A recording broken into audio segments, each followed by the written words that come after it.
to an estimate, over 1 million people over the age of 18 are living with multiple sclerosis. And when it comes to finding treatment options, COVID is really having an impact, unfortunately. So this morning, Dr. Barry Hendon, a neurologist, is joining us along with Crystal P. She is somebody who suffers from MS, but is also a patient advocate. Good to have both of you with us this morning. And Doctor, I want to begin with you. So what are some of the biggest challenges that your patients face when it comes to dealing with MS during the pandemic?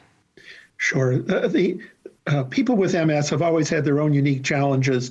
And the challenges are how to reduce relapses, maintain high ability, and maintain good quality of life. With respect to the particular questions that relate to COVID-19, the answers have been reassuring.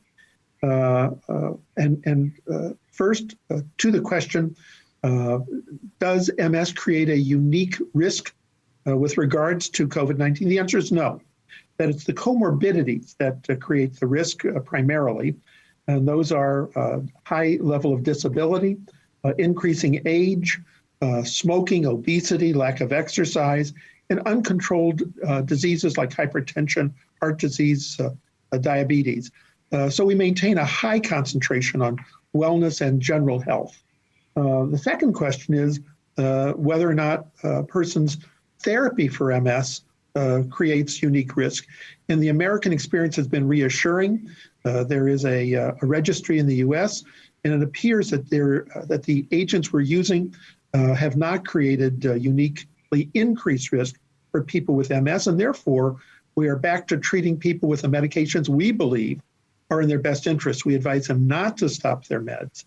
Well, and a lot of people are avoiding going to the doctor, so they may not be aware of some of the new treatments that have come out. Can you tell us about the new therapies that you are seeing when it comes to MS?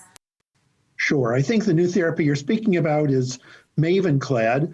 Mavenclad shares with the other disease-modifying therapies the goal of reducing relapses and reducing progressive disability while maintaining a good benefit to risk profile.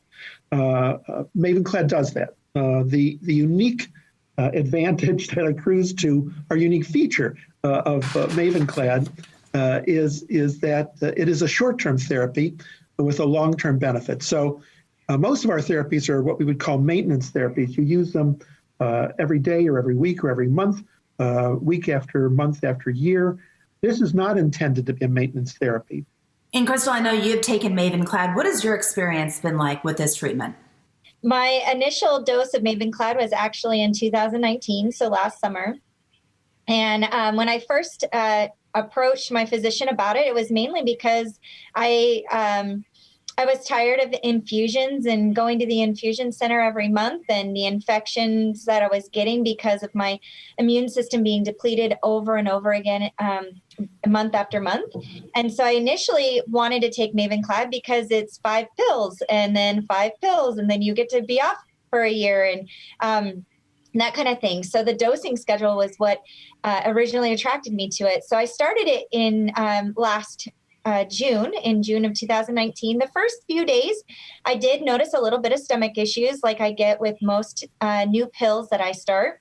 And then the second year that I took it, I noticed that my hair was thinning just a little bit, but ever since I stopped my second round, and my last round of Mavenclad, my hair is no longer thin. My stomach issues are back to normal, and but most importantly, my MRI is stable, and my quality of life has been maintained, and that's my biggest driving force in. My biggest driving force in choosing a DMT or a disease-modifying treatment is that it's going to maintain or improve my quality of life, and that it's going to stabilize my MS and reduce my relapses. And so far, it's done that for me. I'm so glad that you found a therapy, a treatment that works for you, and you're doing well. You're going to help a lot of people. Tell us one more time where we can go for more information. Sure. Go to Mavenclad.com. Dr. Crystal, thanks again. You're watching The Morning Blend. We'll be right back.